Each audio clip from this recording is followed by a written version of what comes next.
Cara-cara semacam ini sudah mulai hilang hari ini. Banyak orang ilmunya sedikit tapi merasa banyak dan merasa besar. Semoga bermanfaat sebagai pengingat pribadiku sendiri dan umumnya orang-orang yang wawasannya kurang. Yang sudah pinter ya sudah. Yang belum semoga bisa mengambil manfaat.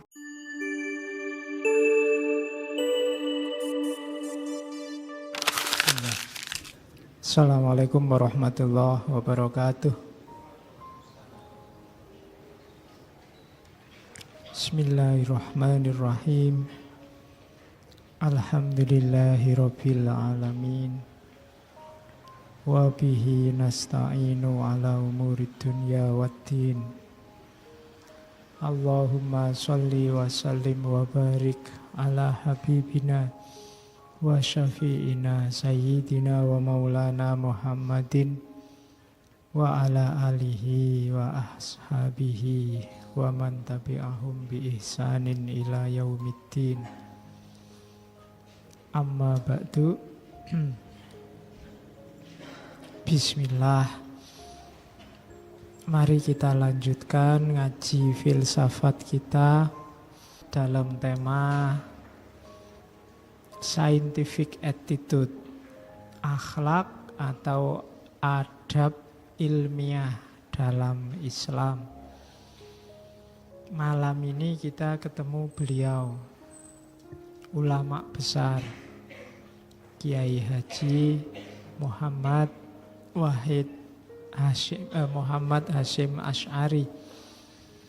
Oke, malam ini kita ketemu salah satunya dari kitab beliau yang judulnya Adabul Alim wal Muta'allim.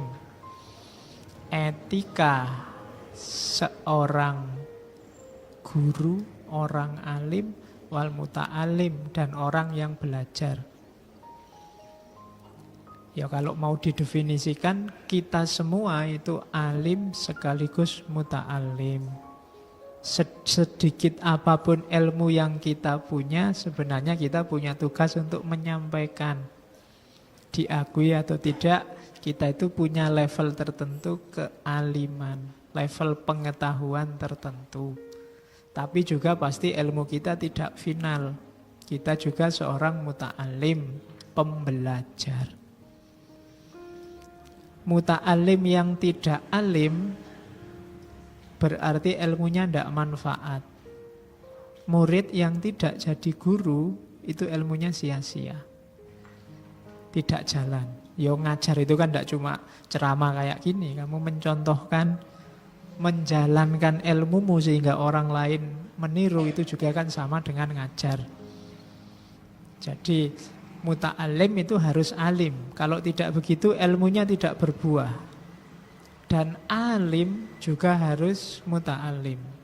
Kalau ada seorang pinter kok tidak mau belajar lagi, merasa ilmunya sudah final, maka sebenarnya dia sudah libur jadi alim. Tidak alim lagi. Karena kealiman itu di antara cirinya orangnya tawadhu. Kan nanti kayak taklim muta'alim kemarin, tidak sombong. Begitu orang merasa dirinya sudah selesai menguasai semua ilmu, wis pinter, itu di situ ada indikasi kesombongan. Maka alim yang tidak muta'alim itu orang yang sombong. Muta'alim yang tidak alim itu orang yang mandek. Ilmunya tidak manfaat. Jadi adabul alim wal muta'alim itu sebenarnya kita semua tujuannya, bukan yang lain.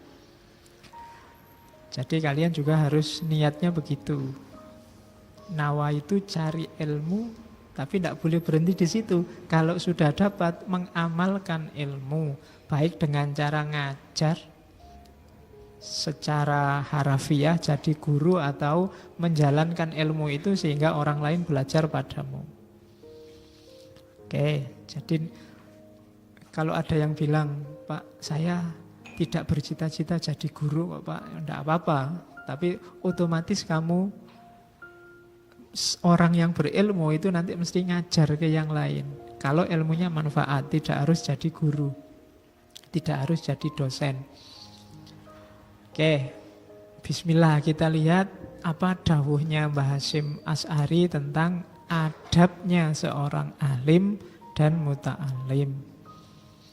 Hari ini banyak orang ngomong tentang pendidikan karakter. Kalau dalam tradisi Islam sejak taklim kemarin, kata-kata pendidikan karakter itu kebalik. Harusnya karakter pendidikan. Jadi orang berakhlak dulu baru cari ilmu. Akhlaknya ditata dulu baru cari ilmu. Kalau sekarang kan kamu kuliah dulu, pendidikan dulu, terus di situ dikasih karakter. Jadi sebelum itu kamu jangan nggak punya moral kuliahmu. Baru terus diajari karakter yang jujur ya. Berarti sebelum itu nggak punya. Jadi justru sebelum cari ilmu, kalau dalam tradisi taklim ini kita harus berkarakter dulu, berakhlak yang baik dulu, baru cari ilmu, maka ilmunya manfaat. Jadi di awal-awal cari ilmu, akhlaknya harus sudah terbentuk. Disitulah ta'lim muta'alim atau adabul alim wal muta'alim. Oke, bismillah. Ini kalimat dari pembukaan. Katanya Mbah Hasyim, sebagian ulama berpendapat bahwa tauhid itu mengharuskan adanya keimanan. Ini pasti masuk akal ya. Kalau kita ngaku bertauhid ya berarti kita beriman. Percaya pada Allah, percaya pada Rasul, percaya pada malaikat. Dan seterusnya. Tapi kelanjutannya, barang siapa tidak beriman maka berarti ia tidak bertauhid. Ini logikanya jelas. Asumsi selanjutnya, iman itu mengharuskan adanya syariat. Beriman saja tanpa syariat, omong kosong. Sama kayak kamu bilang I love you tapi disuruh menjemput tidak mau, WA tidak pernah. Ya, itu iman tanpa syariat. Ngaku percaya Gusti Allah tapi sholat tidak mau, zakat tidak mau, disuruh haji alasan, disuruh kurban alasan. Tidak terbukti imanmu. Jadi ngakunya saya itu anak yang rajin toh Pak, tapi kuliah tidak pernah masuk. Nah, itu berarti beriman tanpa ada syariatnya. Jadi iman mengharuskan syariat. Kesimpulannya apa? Berarti barang siapa yang tidak bersyariat, maka dia tidak beriman dan tidak bertauhid. Tapi selanjutnya, syariat mengharuskan adanya akhlak. Ini syaratnya. Kenapa? Syariat itu jalan. Untuk mencapai keimanan dan tauhid, jalan itu harus diwarnai oleh akhlak yang baik. Jadi jalan yang jelek itu tidak mungkin sampai pada tujuan. Maka untuk menjalankan syariat orang butuh akhlak. Barang siapa yang tidak punya akhlak berarti kesimpulannya apa? Maka dia tidak bersyariat, tidak beriman dan tidak bertauhid. Kalau ada orang ngaku syar'i, syariat, tapi akhlaknya rendah, maka dia menipu. Orang bersyariat itu akhlaknya pasti bagus karena syaratnya syariat itu akhlak. Jadi ini urutannya. Tidak mungkin syariat itu dijalankan dengan akhlak yang jelek. Kalau dipaksa begitu, syariatnya mesti batal atau tidak ada nilainya. Kalau dia sholat hanya dapat capek, puasa hanya dapat lapar dan haus. Kan banyak hadis-hadis yang indikasinya ke sana. Ya amar ma'ruf nahi mungkar, tapi kalau jalannya tanpa akhlak, tidak akan berhasil dan bertentangan malah dengan syar'i. Kalau bertentangan dengan syariat berarti kehilangan keimanan berarti kehilangan tauhid. Nah, itu logikanya begitu. Berarti semuanya harus diwarnai oleh akhlak. level apapun ekspresi hidupmu, dasarnya akhlak. Termasuk dalam syariat. Nah, termasuk dalam hal cari ilmu. Makanya Mbah Hasyim nulis Adabul Alim wal Muta'alim. Ilmu itu bagus, nyarinya ya tetap dengan akhlak. Kalau ndak pakai akhlak gimana, Pak? Tetap saya bisa pinter toh. Wong saya nyontek bisa dapat nilai A itu. Kan kamu sering begitu. Wong saya plagiat, dosennya nggak tahu, makalahku dianggap bagus sih. Itu kan ilmu yang tanpa akhlak. Kalau dalam bahasa agama ya nanti ndak barokah, rusak, nggak ada gunanya. Wong ilmu itu untuk mendidikmu, kamu tempuh dengan jalan merusak. Jadi akhlak dulu ditata, baru jalan ke arah yang baik. Hal apapun. Kalau kamu mau jadi mahasiswa pelajarilah akhlaknya seorang mahasiswa. Besok mau jadi petani, belajarlah akhlak yang diperlukan oleh seorang petani. Mau jadi DPR, ketahuilah kode etik akhlaknya seorang DPR. Oke. Yang ini orang jarang masuk ke wilayah ini. Harusnya profesi apapun, perilaku apapun, dasar awalnya akhlak. Maka katanya Mbah Hasyim, karena pentingnya akhlak ini, sementara kriteria akhlak secara detail belum jelas, dan seperti yang aku lihat tentang kebutuhan para pelajar kepada akhlak, dan susahnya untuk selalu mengingatkan kesalahan akhlak mereka. Setiap pembelajar butuh akhlak. Cuma katanya Mbah Hasyim, susah saya kalau tiap hari tak ingetin satu-satu. Capek. Tiap hari harus marah-marah, Mas pakai sepatu dong, Mas jangan gondrong, itu kan capek. Jadi ini tafsirannya ke sana kalau Mbah Hasyim. So, tiap hari harus ngingetin itu. Sudahlah kalau begitu maka kan gitu. Aku pun terdorong untuk menyusun risalah ini sebagai pengingat pribadiku sendiri. Ini para ulama zaman dulu mesti tawadhu. Kalau nulis apa-apa, ini ngingetin aku sendiri kok, ndak ngingetin yang lain. Awalnya syukur-syukur kalau bermanfaat pada yang lain. Kalau hari ini kan para ilmuwan hari ini banyak yang gaya. Merasa dia yang sudah pinter kemudian nonton yang lain. Enggak. Pelajaran tawaduk yang pertama itu dari para ulama itu. Bahkan khutbah Jumat itu kan selalu begitu. Usikum wa nafsi bitaqwallah. Saya nasihati kamu dan juga diriku sendiri. Karena kalau aku cuma nasihati kamu dan merasa aku sudah takwa, itu sombong. Harus menasihati aku sendiri biar nggak dimarahi oleh Gusti Allah. Karena kalau ndak ada wa nafsinya, berarti kamu merasa sudah jadi orang takwa. Selain sombong, besok kamu bisa ditagih. Kok cuma ngomong saja, buktinya mana? Tiap hari ngomong nyuruh orang ikhlas lah, nyuruh orang tawaduk lah, nyuruh orang jangan dengki lah. Kamu sendiri begitu. Nah, cuma kalau ada wa nafsinya kan jawabnya kan enak. Lu kemarin itu juga nasihati saya.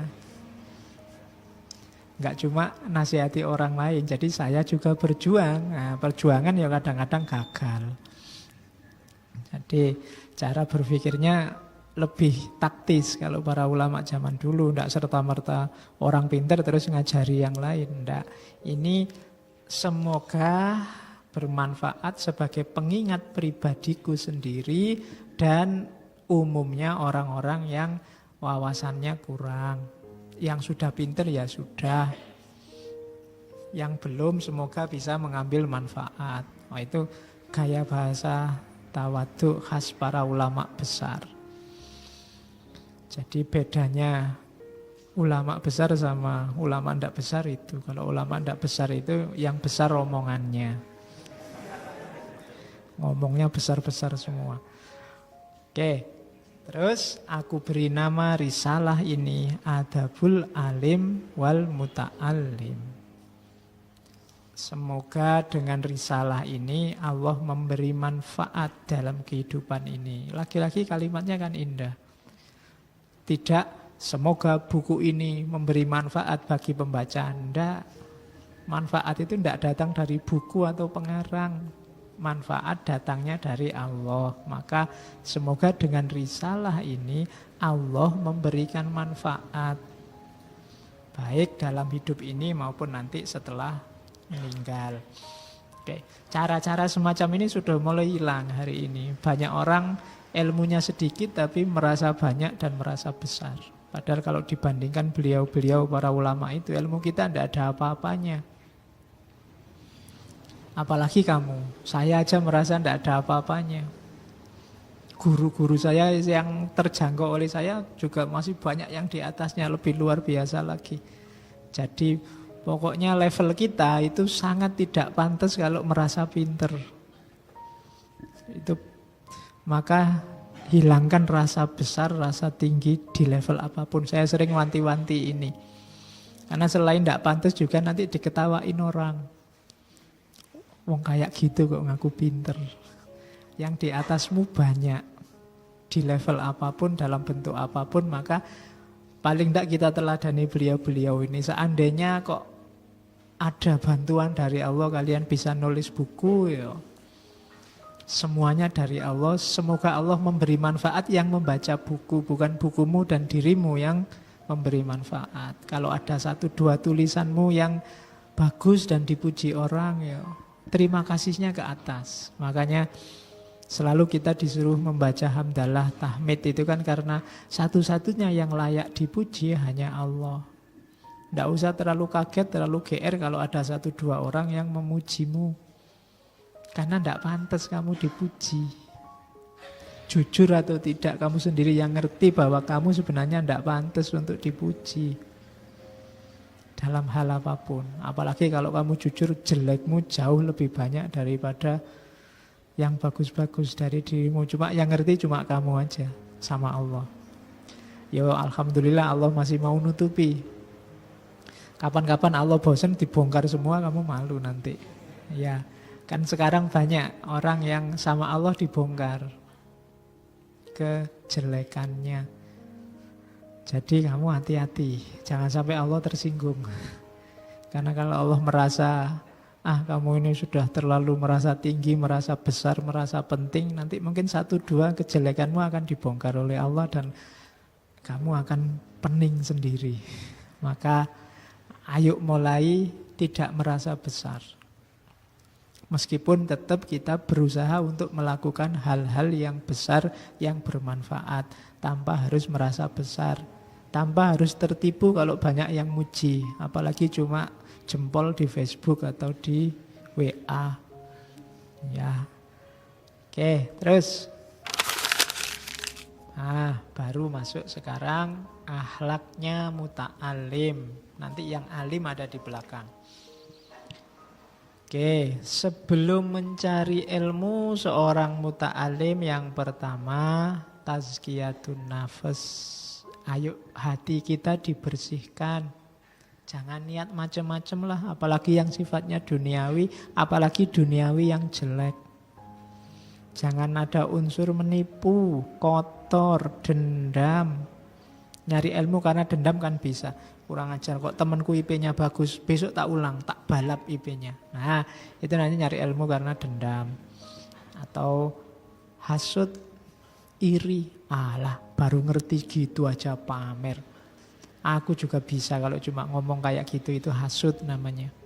Nggak suka kalau temennya pinter dan seneng kalau temennya lebih bodoh dari dia. Itu namanya hasud. Kemudian jangan sampai untuk niat hal-hal yang tidak baik atau budi pekerti yang tidak baik, yang jelek, pokoknya kita bersihkan semua. Terus kita masuk ke dunia ilmu. Jadi seperti saya bilang di depan, karakternya tidak dicari di tengah saat cari ilmu, tapi sebelumnya. Karakter kita harus jernih. Setelah itu baru bismillah cari ilmu lillahi ta'ala. Kalau sudah dapat, saya niat akan saya amalkan. biar syariat Islam hidup, biar hati batin terang, dekat sama Allah. Terus niatnya itu saja cukup. Sisanya biar Allah yang ngatur. Jangan tertipu oleh cita-cita duniawi. Apapun itu, nanti menjebakmu sendiri. Kalau bahasa pesantrennya membuat ilmu tidak barokah. Ilmu tidak barokah itu ilmunya malah jadi sumber masalah. Hari ini kan banyak pengetahuan yang jadi sumber masalah. Jadi sumber debat, gegeran, terus jadi sumber perpecahan, jadi sumber gontok-gontokan. Nah, itu ilmunya jadi sumber masalah, tidak barokah. Biar barokah, bersihkan dari awal dirimu, kemudian isilah dengan niat lillahi ta'ala. Jadi kalau ditanya kuliah nyari ilmu. Besok kalau lulus mau jadi apa? Ya terserah Allah. Wong kita punya Tuhan. Yang penting kita sungguh-sungguh serius berusaha, apakah itu berusaha cari ilmu atau besok berusaha untuk bekerja, Allah pasti membuka jalan. Yakin kamu? Yakin. Nah, itu kalau yakin mantap ya. Kadang-kadang kan kamu ragu sendiri. Kalau kamu ragu ya hasilnya ya setengah. Saya sering bilang Allah itu akan masuk dalam dirimu sejauh kamu beri berapa luas Allah ruang dalam dirimu. Jadi Allah kamu kasih dalam hidupmu berapa persen, ya sejauh itu Allah masuk. Kalau kamu yakinnya cuma 50%, ya Allah datangnya cuma 50%. Kalau kamu beri Allah jatah 99% untuk hidupmu, ya Allah datangnya 99%. Kalau kamu tidak terlalu yakin, ya Allah juga enggak terlalu bantu. Jadi Allah inda dzanni abdi, makanya semakin mantap kepasrahanmu, semakin dalam Allah masuk. Biasanya semakin orang wawasannya luas itu tipuannya di situ. Semakin pertimbanganmu banyak kan semakin banyak hal lepas. Termasuk hubungannya sama keimanan tadi. Kamu terus mikirnya ya rasional aja lah Pak. Kita ini kan manusia. Kalau kuliah saya nilainya jelek, kemudian wajahku ya jelek, kemudian IP ku ya jelek, terus besok mau jadi apa? Kita rasional aja lah Pak, manusiawi aja lah Pak, kan ngono. Ya ilmumu sendiri yang menjebakmu jadi begitu. Bagi Allah kan tidak ada yang tidak mungkin. Saya kuliahnya filsafat Pak, besok mau jadi apa? Di lowongan manapun tidak ada, dicari. Ya kan? Dicari seorang filosof itu tidak ada. Ya kan? Saya ngertinya belajarnya ilmu tasawuf Pak. Buka koran tidak ada dicari seorang sufi ngono ra ono. Ya, nah kerjanya apa Pak saya itu? Ya sampai segitu nanti Allah intervensi dalam hidup. Maka yakinlah, tidak usah khawatir. Wong Jokowi pengusaha mebel iso dadi presiden. Ya kan? Soeharto prajurit pangkatnya apa jadi presiden. Soekarno orator pejuang jadi presiden. Megawati, Ibu Megawati ya iso jadi presiden. Gus Dur dengan karakternya bisa jadi presiden. Habibie masih kecil jadi presiden. Ya, memang orangnya kecil. Jadi nggak usah khawatir kalau urusan itu. Tugasmu cuma berusaha aja semaksimal mungkin nyari ilmu, nyari rezeki. Kalau besok kerja pasrahkan pada Allah. Allah yang ngatur. Oke, jadi nyari ilmu yang pertama bersihkan diri, niatlah yang baik. Setelah itu baru ini adab sebenarnya, tapi di adabul alim dijadikan satu, akhlak sama adab. Ya bahasa umumnya memang attitude, perilaku. Yang pertama, untuk membantu niat yang baik tadi, jangan menunda-nunda.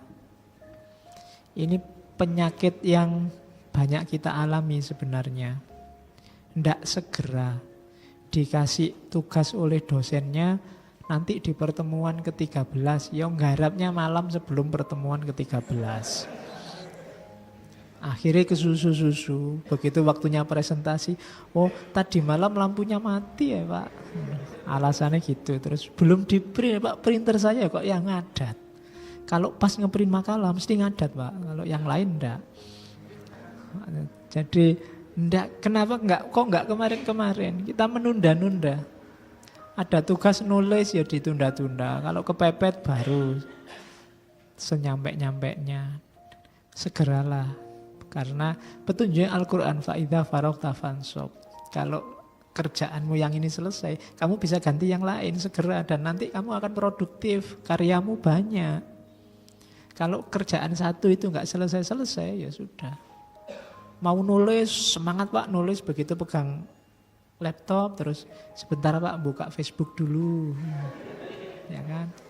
Terus baca postingannya orang, ikut ngomentari, terus buka yang lain. Loh kok ada yang bagus postingan? Akhirnya enggak situ nulis.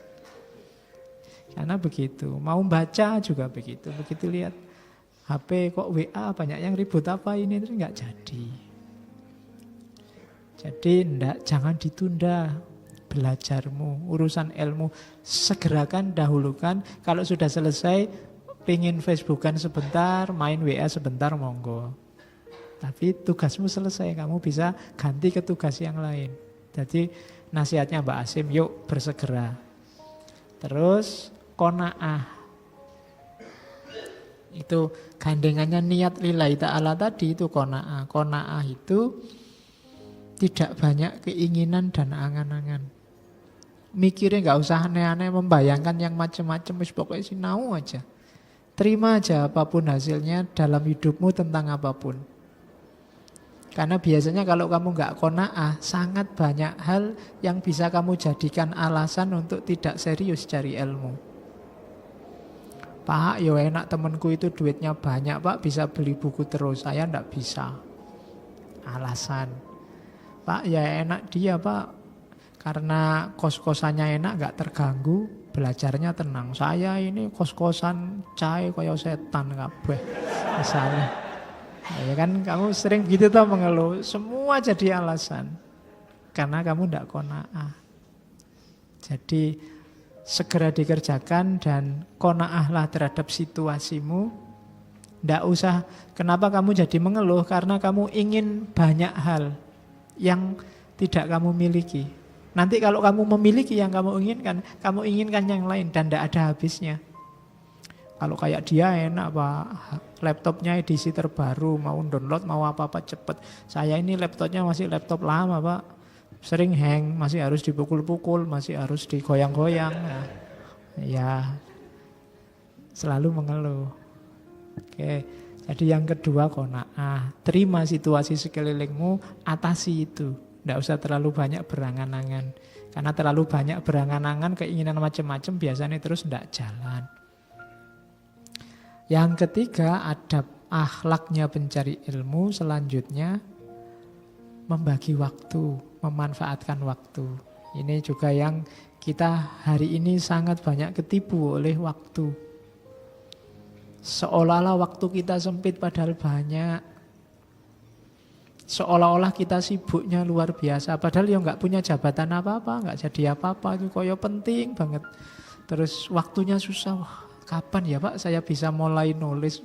Seolah-olah waktumu itu repot terus, jadi mulai nulis saja kamu bingung. Loh emangnya kamu nggak punya waktu? Banyak sih Pak, tapi kapan ya Pak saya bisa menyelesaikan? Banyak waktumu, coba diatur, manfaatkan yang baik. Karena kan ada pepatah kan, al waktu kasaif. Kalau bukan kamu yang motong waktu, kamu yang dipotong oleh waktu. Terus mempersedikit makan minum. Mempersedikit itu bukan berarti terus kamu ndak makan puasa, ndak. Maksudnya fokusmu jangan pada makan dan minum. Makan dan minum secukupnya. Makan dan minum itu alat untuk mendukung, jangan jadikan tujuan. Kalau kamu makan dan minum aja dipikir, ya waktumu habis untuk hal-hal tidak penting. Habis sarapan sudah mikir nanti siang makan apa ya, di mana ya, ya sudah. Apalagi yang masak sendiri itu mikirnya sudah jam per jam itu mikir masak apa. Makan apa? Di warung mana? Nanti habis makan siang, wah ini siang ini makan ini enaknya malamnya di mana ya? Nanti kalau ke sana, enggak. Makan itu enggak usah dipikir panjang-panjang, waktunya makan baru mikir. Oke. Jadi enggak usah membayangkan yang aneh-aneh, ya punyanya berapa ya itu. Kalau bisanya angkringan, ya angkringan enggak usah berangan-angan, wah ini enak kalau makannya di sana, enggak usah. Pokoknya makan jangan jadi pikiran. Makan dan minum enggak usah jadi beban. Terus makanya istilahnya mempersedikit kuantitas maupun kualitas. Biar kamu enggak sibuk di situ. Terus wirai itu jelas. Menjaga diri. Dari tadi yang enggak jelas, yang subhat. Yang bisa merusak diri kita. Kamu sendiri bisa ngerti. Mana yang merusak, mana yang enggak. Apalagi hari ini segala hal yang kamu pegang itu punya dua potensi. Merusak atau mendukung potensimu. Kamu yang memainkan HP-mu, laptopmu, bahkan temanmu, dosenmu, kampusmu. Itu bisa memainkan dua peran. Tinggal kamu milih peran yang mana. Temanmu dia bisa mendukungmu, bisa merusakmu. HP bisa mendukungmu, bisa merusakmu. Maka terapkan model wirai. Jaga diri. Seorang sufi bilang caramu untuk bisa wirai adalah malulah pada Allah. Orang yang punya malu terhadap Allah itu biasanya hidupnya lebih terjaga. Kita biasanya malunya hanya pada manusia. Sama Allah kita sering tidak malu. Kita tahu Allah ngerti apapun yang kita lakukan, tapi kan kita tidak pernah malu. Kalau pas dosa, loh Allah ngerti loh kalau kamu gitu. Tenang aja, Allah kan gak cerewet. Kita lebih santai kalau Allah yang tahu. Kalau kamu bisa punya rasa malu pada Allah, malu dilihat Allah, hidupmu akan luar biasa. Tidak usah banyak orang nasihati kamu, nuntun kamu sudah otomatis tertib hidupmu. Kesadaran dan rasa malu di hadapan Allah itu luar biasa. Terus yang selanjutnya, tidak banyak tidur. Tidak banyak waktu terbuang sia-sia untuk tidur. Tidur itu normal sajalah, maksimal 8 jam. 8 jam itu sudah sepertiga umurmu dalam sehari. Sehari cuma 24. Kalau kamu tidurnya 7, 8 itu sudah. Oh saya kalau malam jarang tidur Pak, ya podo wae. Kalau pagi sampai siang kamu tidur. Total-totalannya biasanya lebih panjang malahan kadang-kadang. Jadi jangan banyak tidur. Apalagi di jam-jam produktif. Kamu sendiri yang bisa manajemen waktunya. Terus tidak terlalu asyik dalam pergaulan bahasanya Mbah Hasyim. Karena kadang-kadang pergaulan sama teman itu menghabiskan waktu. Bukan tidak boleh. Boleh, cuma jangan terlalu tenggelam di situ. Ya jangan anti teman. Tapi secukupnya. Syukur-syukur bisa mendukung pertumbuhan wawasanmu, pertumbuhan keilmuanmu. Jadi jangan tenggelam di situ, apalagi dengan lawan jenis. Itu biasanya kalau sudah masuk ke dunia itu kamu susah keluar sudah dengan lawan jenis. Yo lebih gawat lagi kalau sesama jenis. Cuma ya normalnya kan lawan jenis. Jadi kalau ada yang masuk kategori sesama jenis itu lebih bahaya lagi. Oke, kamu sendiri yang ngatur untuk urusan pergaulan. Kamu ngertilah dosismu sendiri. Dosis yang tidak membahayakan masa depanmu untuk urusan pergaulan. Karena ini juga penting.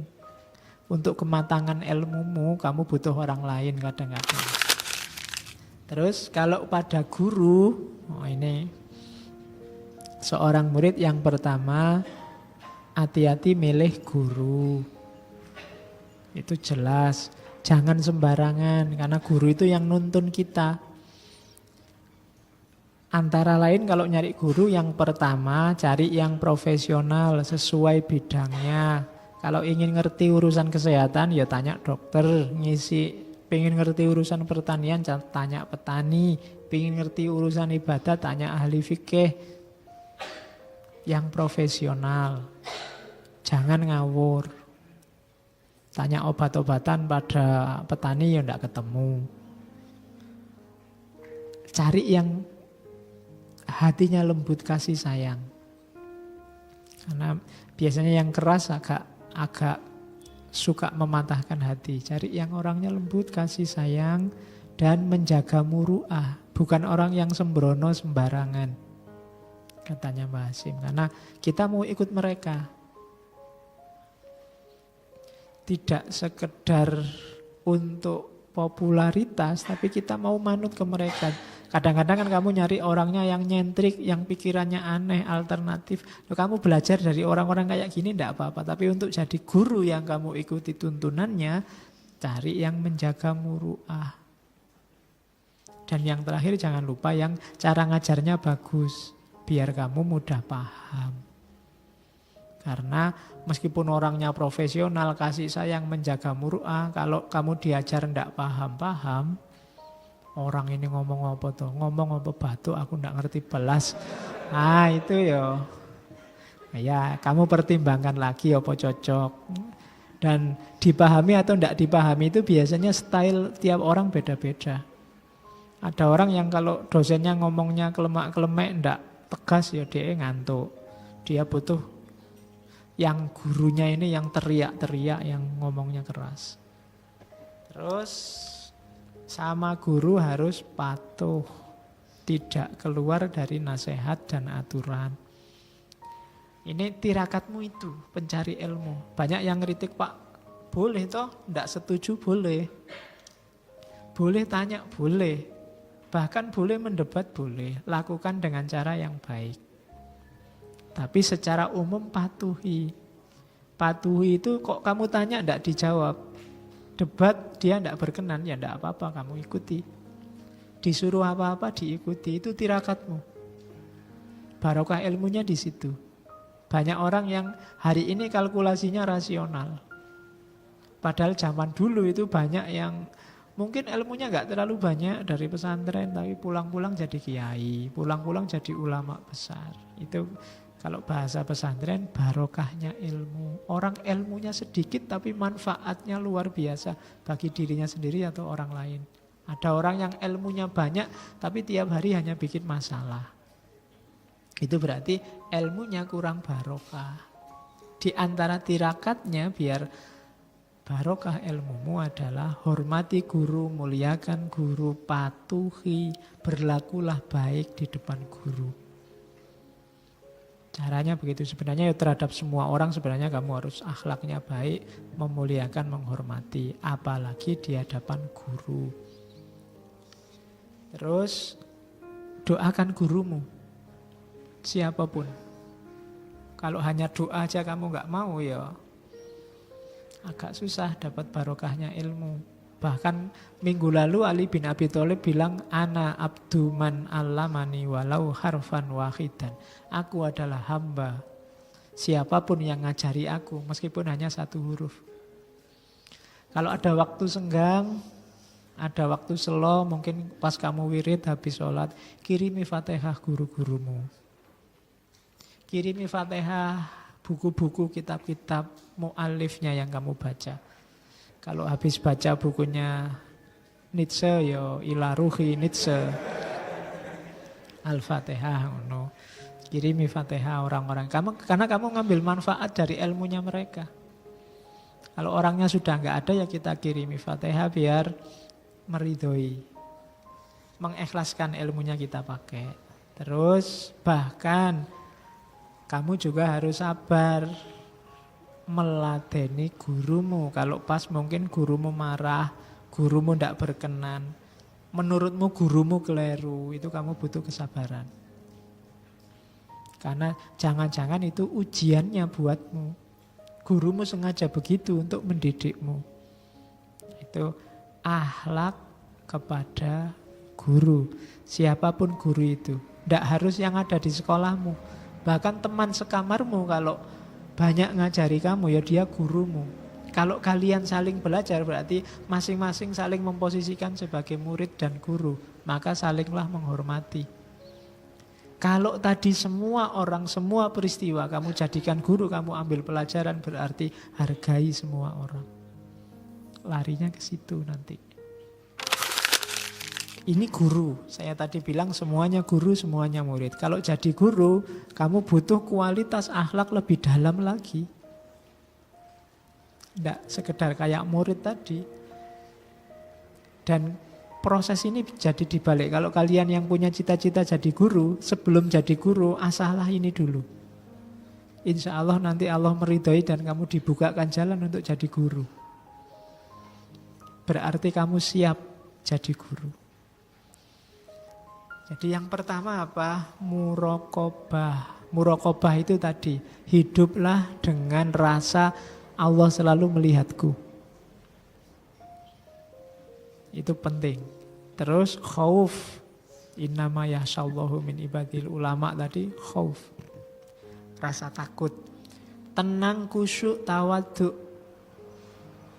Jangan ketipu oleh popularitas-popularitas kecil sebelum kamu nyampe tujuan.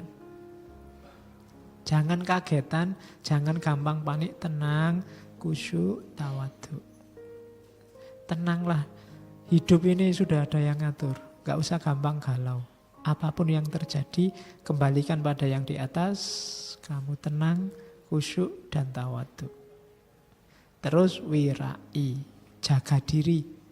Terus bersandarlah hanya pada Allah. Apapun yang terjadi, innalillahi wa inna ilaihi roji'un. Satu-satunya tempat kita bersandar hanya Allah. Terus, jangan mengejar keuntungan duniawi. Begitu guru-guru itu orientasinya keuntungan duniawi, barokah ilmunya hilang. Saya tidak tahu hari ini banyak guru yang dikejar itu. Sertifikasi lah, bonus tambahan, bonus jam lah. Loh itu nggak apa-apa. Kalau memang haknya dapat itu monggo, tapi orientasinya jangan ke situ. Kalau orientasinya ke situ itu blunder spiritual. Guru itu mulia, mengajar itu mulia. Tapi kemuliaan itu kalau diarahkan targetnya hanya pada dunia, dia menghasilkan kebalikannya. Kayak di taklim kemarin, dunia itu sangat hina. Termasuk orang-orang yang lekat pada dunia. Jadi janganlah bahwa nanti ada hakmu, ada sistem administrasi yang menuju ke sana misalnya. Gajimu harus naik, tunjangannya harus naik, tidak masalah itu hakmu. Dia akan datang sendiri kalau kamu serius. Jadi jangan ngejar keuntungan duniawi. Terus jangan pilih kasih pada anak didikmu. Jangan ada yang dianak emaskan, ada yang dianak tirikan. Zuhud itu tidak kemaruk, tidak tamak pada dunia. Terus jangan melakukan hal-hal yang rendah, ketahuan atau tidak ketahuan. Oh itu susah. Kalau ketahuan mungkin kamu bisa jaga. Yang tidak ketahuan ini, orangnya alim luar biasa, nanti twitteran, yang di follow yang hot-hot. Itu kan gak ada orang tahu, wong twitteran kan sendirian. Tapi itu termasuk perilaku rendah. Allah tahu loh. Cuma kan kamu gak terlalu takut kalau Allah itu tahu. Semakin kamu gak takut, semakin menunjukkan sebenarnya kamu belum makom ulama. Orang yang merasa Allah selalu melihat, itu meskipun gak ada orang yang tahu, dia takut. Oke, terus menjauhkan diri dari tempat-tempat yang memancing dosa, maksiat. Bahasanya tempat-tempat kotor. Terus perhatikan syiar Islam dan zahirnya hukum. Jadi ya termasuk suka berjamaah, ya zakat, ya haji, itu kan zahirnya hukum. Terus perhatikan syiar juga. Karena kalau kamu jelek, Islam juga kelihatan jelek. Apalagi kamu ulama, kamu ustadz, kamu guru. Semua yang kamu lakukan itu berhubungan dengan syiar Islam. Maka hati-hati. Terus lakukan segala yang konotasinya kesunahan dan kemaslahatan. Bergaulah dengan akhlak yang baik. Bersihkan hatimu dari segala yang jelek. Semangat dalam mengembangkan ilmu, ambil pelajaran dari siapapun. Tadi sudah kita jelaskan. Segala hal itu pelajaran, Setiap orang itu guru, ambil pelajaran. Termasuk dari muridmu kalau kamu guru, ambil pelajaran dari mereka. Segala hal itu ayat-ayatnya Allah yang bisa dibaca. Dan ilmuwan itu harus membiasakan diri nulis. Tidak cuma ngomong. Tulisan lebih monumental, manfaatnya bisa lebih luas. Kalau cuma ngomong kayak gini, hanya yang pas hadir mendengarkan yang dapat manfaatnya. Tapi kalau jadi tulisan semakin luas. Ya mungkin hari ini ditambah, kalau ada rekamannya bisa kok Pak. Ya hari ini modusnya sudah ganti pakai rekaman segala. Tapi maksudnya lebih monumental kalau ada tulisannya.